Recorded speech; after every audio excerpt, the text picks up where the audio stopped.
Part 4 of the Ouija board. So after we used the Ouija board, we definitely awoke something in the house. The energy downstairs was so intense that none of us could sleep down there. Because of this, me and my older stepsister slept upstairs for literally weeks. Remember the shadow of the hand that around my face in part 3? Well, that hand didn't disappear. My stepmom said she saw it multiple times when she would go downstairs and change the laundry. It got to the point where her and my dad didn't even want to go downstairs. The cat would chase things that weren't even there. Doors would slam. Floorboards would creak at night. My dad would constantly see my cat chasing a figure, and all you could see was the figure's spine. It would run on all fours. The hauntings got so bad that my dad decided that we needed to move out. Ever since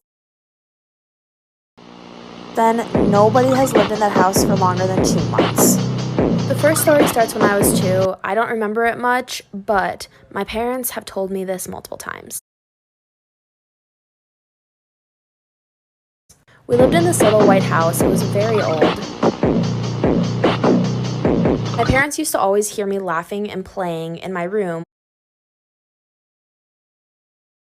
with someone, but there was no one in my room. When they asked who I was talking to, I told them it was a little boy named Omar. They thought it was just an imaginary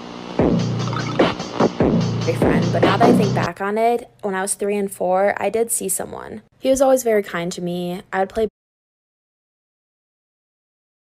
Barbies and he would play with me. He would draw me pictures. I would leave my books out for him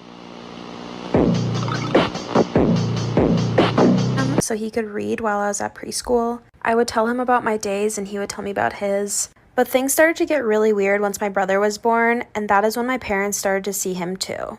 They believe that this is because he wanted to be the only little boy in the house. Stay tuned for part 2. Here's part 2 of the series of the little boy.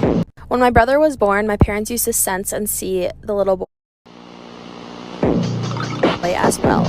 My mom used to feel his energy sitting in the rocking chair. My brother's mechanical toys used to just start making noise. He started to show up less and less in my room, and kind of scared me. He wasn't himself anymore. He was mad, angry, everything. My parents believe it's just because he wanted to be seen and he was lonely, and now that I had a little brother, I wasn't paying as much attention to the little boy. My mom would wake up to my brother crying in the middle of the night and go check on him, and she would sense something standing next to her. Weeks later, we moved out of that house due to a shooting in our backyard. My old nanny, who lived across the street, told us after we moved out, she would always see something in the window of my room. On my scary childhood stories. After my dad remarried, we moved into a blue house, and me and my stepsister shared a room. Right when we moved in, I already knew something was off about that house. It was just kind of creepy. I got weird vibes from it. Nothing really happened within the first couple months of living there until winter hit. Keep in mind, this was like during when I was 14 and 15.